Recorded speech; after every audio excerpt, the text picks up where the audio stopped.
Welcome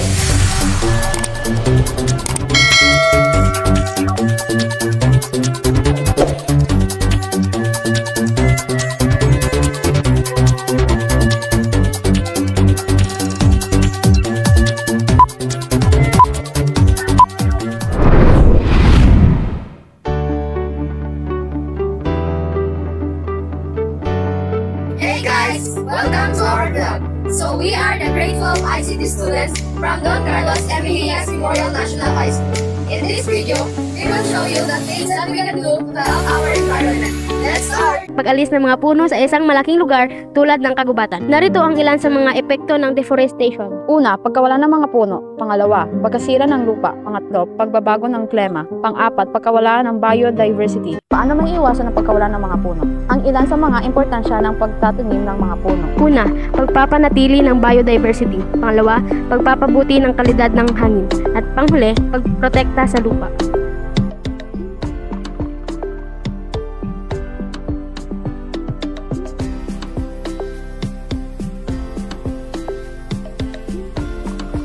Sir Nonong Reyes to share his knowledge and experience about the issue for mining here in Sibuyan. Paano niyo po nagagampanan ang inyong tungkulin para mapanatili ang kaayusan at kahalagahan sa ating kalikasan?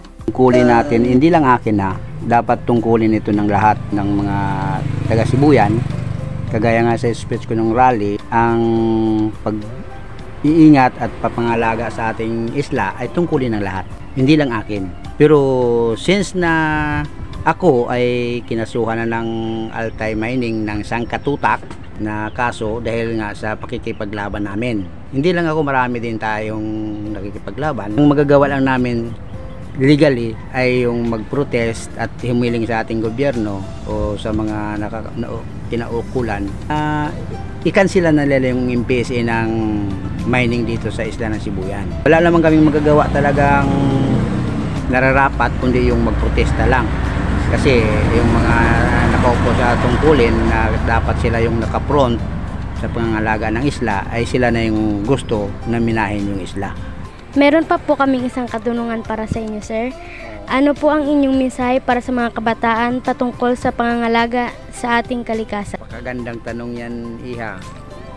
Ang mensahe ko lang, ito personal kong mensahe ito para sa inyo, na kung bakit kami ganito ang eagerness namin na ipaglaban yung isla ay para ma-influence namin yung mga kabataan ngayon kagaya ninyo na gawin din yung ginagawa namin kung paano kami nakikipaglaban na huwag masira yung isla, para makita ng kabataan ngayon na mayroon din palang tumitindig para hindi mawasak yung ating tirahan.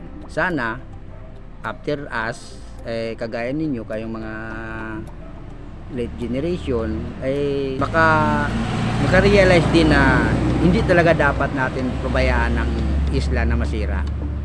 Kaya ang mensahe ko sa inyo, sana magkaroon kayo ng matatag na paninindigan na depensahan ang isla natin no matter what. Kaya yung ginagawa namin ngayon para example sa inyo ngayon na meron din palang mga taong kahit na sangkatutak ng ikaso ay meron pa rin naninindigan na huwag masira yung ating tirahan. Sana ma-influence din kayo o magkaroon kayo ng insight na hindi talaga dapat ipasira yung isla for the benefits of the next generation. Hindi lang sa ngayon kasi kami malapit na kaming mawala. Ang magagawa na lang namin ay panatilihing intact yung isla na huwag masira para sa inyo. At sana ang wish ko lang na mayroon din sa inyong mga youth ngayon na gayahin yung ginagawa namin ngayon, na kahit na mahirap ay protektahan pa rin niyo yung isla, na huwag sirain ng mga pagsamantalang dayuhan kagaya ng mga mining company na yan. Kinaklaro ko din lang na hindi kami against sa mining, against lang kami dito sa mining sa Sibuyan kasi napakaliit ito Sinong direktang maapektuhan ng mina dito kung anong mangyayari? Sigurado marami talagang adverse effect yan, maraming hindi magandang epekto ang mina dito. So kung kami nagpabaya ngayon, At siguro sa ngayon, 2 years ago, dahil sa ginawa namin pagbabarikada, natigil yan. Eh kung isipin nyo na lang, kung hindi kami nagbarikada noon, in 2 years time, baka wasak na wasak ng isla. Sino ngayon ang magsasuffer noon? Yung tao ngayon, yung mga nakatira dito ngayon, at ang susunod pa sa inyo. Kasi hindi lang naman yan titigil ang mina ng 5 years eh. Tutuloy-tuloyan nila hanggat mayroon silang nakukuhang mineral dito sa atin. So ano mangyayari sa isla natin? Akakutin nila lahat ng lupa papunta sa ibang bansa. Kaya yun lang ako, mananawagan ako sa inyo, sa mga youth ninyo, na sana pangalagaan nyo talaga ang isla natin na huwag sirain ng mina.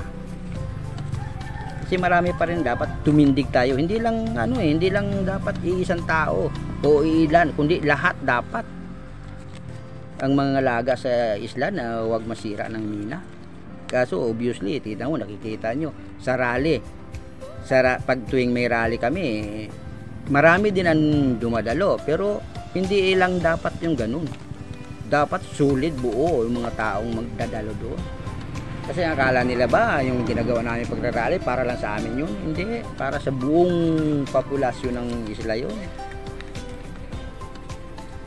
Kaya ganun pa man, pasalamat kami dun sa mga taong dumadalo na mula umpisa kasama na namin at hanggang ngayon ay patuloy pa rin na sumusuporta sa amin.